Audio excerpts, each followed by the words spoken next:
Olá pessoal, nós hoje vamos mostrar como representar um conjunto numérico. Nós temos três maneiras para representar. A primeira, que a gente chama por extensão.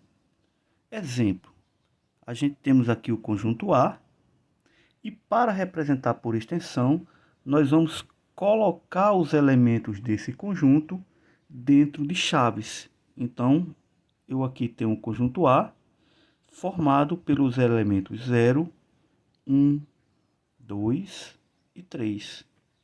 Então, aí está representado o conjunto A da nossa primeira forma.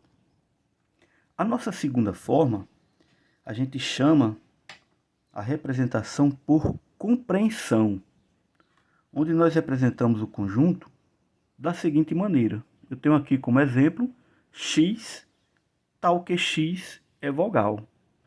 Então, você vai interpretar e saber quem são os elementos. Se aqui vem dizendo que x é vogal, então esse conjunto é formado por nossas 5 vogais A, E, I, O e U. E aí está representado o conjunto por compreensão. Um outro exemplo, nós temos aqui x, tal que x pertence ao conjunto dos números naturais e x é menor ou igual a 5.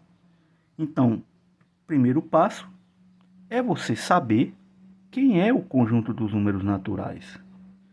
O conjunto dos números naturais, que a gente vimos na aula passada, ele começa do zero e ele representa todos os números inteiros positivos. Então, sabendo quem é o conjunto dos números naturais, nós podemos aqui facilmente representar esse conjunto numérico.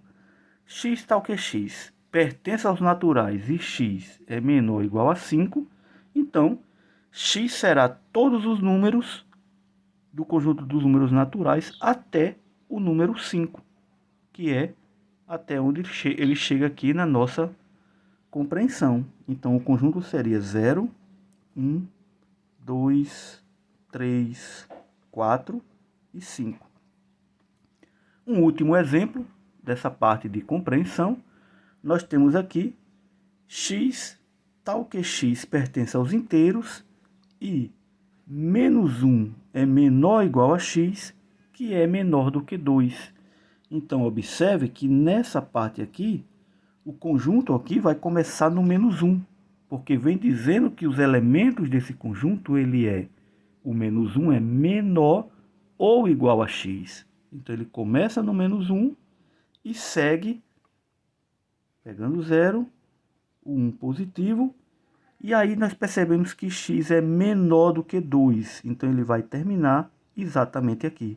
Se nós tivéssemos aqui menor ou igual a 2, então 2 seria incluído aqui, o que não é o caso.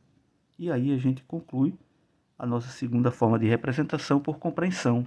E a nossa terceira e última forma de representar um conjunto é pelo diagrama de Venn, onde nós temos aqui, geralmente representado por qualquer figura geométrica, mas geralmente, na maioria das vezes, vem em forma de círculos, em formas circulares ou ovalizadas. Então, eu tenho aqui o conjunto A, formado pelos elementos menos 1, 0 e 1. Posso dizer aqui que o conjunto B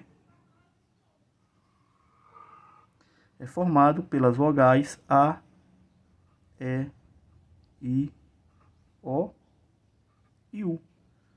Então, esta é a nossa terceira e última forma de representação dos conjuntos numéricos.